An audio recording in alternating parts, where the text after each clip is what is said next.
ऐसे 570 going concern इसमें है। सबसे पहले कि असेसमेंट कौन करेगा कि एंटिटी एबल भी है कि नहीं कंटिन्यू करने के लिए एज अ गोइंग कंसर्न। तो बेसिकली मैनेजमेंट की रिस्पॉन्सिबिलिटी होती है कि वो देखे कि जो एंटिटी है वो कंटिन्यू कर सकती है कि नहीं एज अ गोइंग कंसिडर, चाहे एफआरएफ ने कि फाइनेंशियल रिपोर्टिंग फ्रेमवर्क ने बोला हो या फिर नहीं बोला हो। अब इसमें असेसमेंट में जजमेंट लगती है, तो judgement at the point in time लेंगे inherent about the uncertain future. तो ये अनसर्टेन फ्यूचर है उसको इनहेरिट करके, उनको इंक्लूड करके कि फ्यूचर में कुछ भी हो सकता है, at a point in time लेंगे। जजमेंट के दो फैक्टर्स होते हैं बेसिकली, एक तो है कितने % चांस है कि कुछ लॉस हो सकता है, यानी कि डिग्री ऑफ अनसर्टेनिटी, और what is the size, complexity and the nature of the business. जब असेसमेंट कर रहे होंगे, ऑडिटर असेसमेंट करेगा इसका, तो बेसिकली वो 12 मंथ्स के लिए करेगा। लेकिन अगर मैनेजमेंट ने 12 मंथ से कम का असेसमेंट कर रखा है तो हम उसको रिक्वेस्ट करेंगे कि प्लीज़ आप फाइनेंशियल स्टेटमेंट से 12 मंथ का एटलीस्ट असेसमेंट करके दो अबाउट द गोइंग कंसर्न। अब ऑडिटर की क्या रिस्पॉन्सिबिलिटी है, तो sufficient and appropriate audit evidences conclude करना है, और उसके साथ में बताना है कि whether it is appropriate for the entity to continue as a going concern, जो कि ऐसे 700 में लिख रखा था। कोई मटेरियल अनसर्टेनिटी है about the entity's ability to continue as a going concern, तो उसको डिटरमाइन करेगा।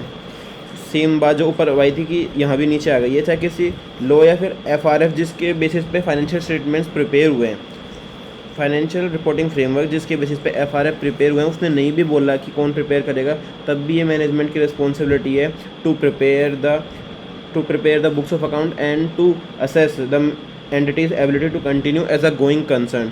If report में material uncertainty then it's not, जैसे कि रिपोर्ट, अब उन्होंने मैनेजमेंट से पूछा कि गोइंग कंसर्न है या फिर नहीं है, तो मैनेजमेंट ने कहा हाँ गोइंग कंसर्न है, और सेम चीज़ उसने अपनी रिपोर्ट में लिख दिया, कि नहीं, कोई भी डिफ़िकल्टी नहीं है, it will be going concern.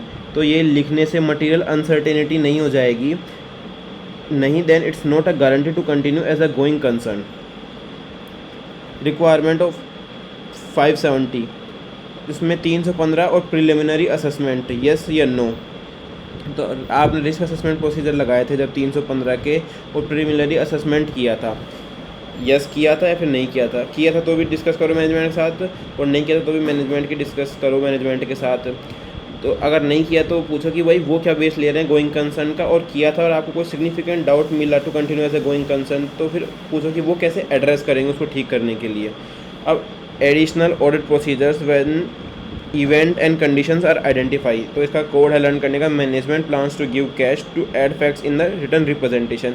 अब मैनेजमेंट ने अभी असेसमेंट ही नहीं करा है कि गोइंग कंसर्न का करने के लिए कि वो करेगी या फिर नहीं करेगी। अब हम मैनेजमेंट के प्लान को कंसिडर करेंगे कि वो क्या प्लान कर रखे हैं असेसमेंट के लिए, और इससे कोई अच्छी चीज़ होगी या फिर नहीं होगी। अब गिव कैश, अब कैश फ्लो बनाएंगे, हम कैश फ्लो बनाएंगे तो उससे क्या है ना कि रिलायबिलिटी मिल जाएगी हमारे डेटा को, कि हम बैक होती है जैसे, और एक एडिक्वेट सपोर्ट मिल जाएगा कि एडिक्वेट सपोर्ट है कि नहीं है, क्या नहीं है। एडिशनल फैक्ट्स, जिस डेट से मैनेजमेंट ने कंसिडर किया था कि हम गोइंग कंसर्न की तरह कंटिन्यू कर पाएंगे या फिर नहीं कर पाएंगे, और जिस दिन से ऑडिटर उसको चेक कर रहा है, उन दोनों की डेट के बीच में कोई एडिशनल फैक्ट्स आ गए होंगे, तो उन एडिशनल फैक्ट्स को भी कंसिडर किया जाएगा to find out whether entity's ability to continue as a going concern is valid और नॉट वैलिड। और रिटर्न रिप्रेजेंटेशन ले लेंगे मैनेजमेंट से सेम चीज़ के बारे में, गोइंग कंसर्न के बारे में। अब इम्प्लीकेशन ऑफ रिपोर्टिंग पे क्या फ़र्क पड़ता है, देखो, या तो जो एंटिटी की असेसमेंट है to continue as a going concern is inappropriate, अगर तो इनअप्रोप्रिएट है तो एडवर्स ओपिनियन दे देंगे। अप्रोप्रिएट तो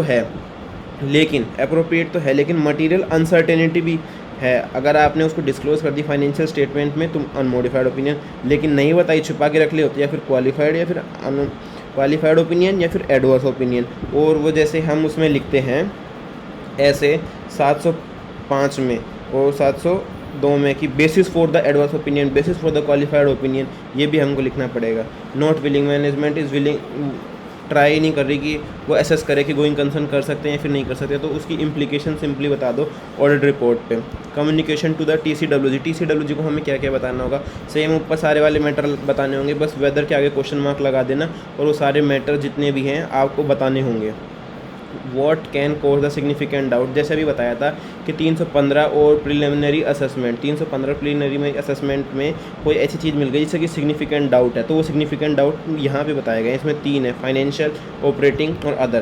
पहले हम आएंगे फाइनेंशियल पे। फाइनेंशियल में 2 तरीके के डाउट है, एक तो लाइबिलिटी पे बेसिस पे और लॉस के बेसिस पे। लाइबिलिटी के बेसिस में आपकी नेट लाइबिलिटी कितनी है, आप उसको पे कर सकते हो कि नहीं पे सकते, या फिर इनेबिलिटी टू पे है क्रेडिटर्स को। और अगर इनेबिलिटी होगी तो जो क्रेडिटर्स है वो आपका विड्रॉ कर लेंगे, सपोर्ट जो फाइनेंशियल सपोर्ट उन्होंने आपको दे रखा है, पैसे दे रखे हैं, वो विड्रॉ कर लेंगे और अपने पैसे मांगने लग जाएंगे। लॉसेज, ऑपरेटिंग लॉसेज कितने हैं, अगर ऑपरेटिंग लॉसेज है तो जो कैश फ्लो है वो नेगेटिव में चला जाएगा और सारे फाइनेंशियल रेशो भी नेगेटिव में चले जाएंगे, यानी कि एडवर्स हो जाएंगे। अब आते हैं अदर की तरफ, यानी कि स्टैट्यूटरी एंड लीगल रिक्वायरमेंट्स। तो SLR के साथ अगर आप नॉन कंप्लाई करोगे तो SLR में आपकी प्रोसीडिंग पेंडिंग हो जाएंगी। कोई चेंज हुआ है SLR में तो वो भी बताओ, और कैटास्ट्रोफ यानी कि कोई फायर लग गया है या फिर कोई फ्लड आ गया है तो वो भी आपको बताना है। ऑपरेटिंग, मैनेजमेंट खुद बोल रही है कि हम लिक्विडेट करना चाहते हैं, लॉस हुआ किसका, मैनेजमेंट का हुआ और उसका कोई वो भी नहीं मिल रहा रिप्लेसमेंट, तो फिर आपको सिग्निफिकेंट डाउट हो जाएगा कि ability to continue as a going concern और नॉट। और लॉस हुआ मेजर मार्केट का और लेबर डिफ़िकल्टी हो रही है तो आपको significant down on continuous going concern हो जाएगा मैनेजमेंट की पे।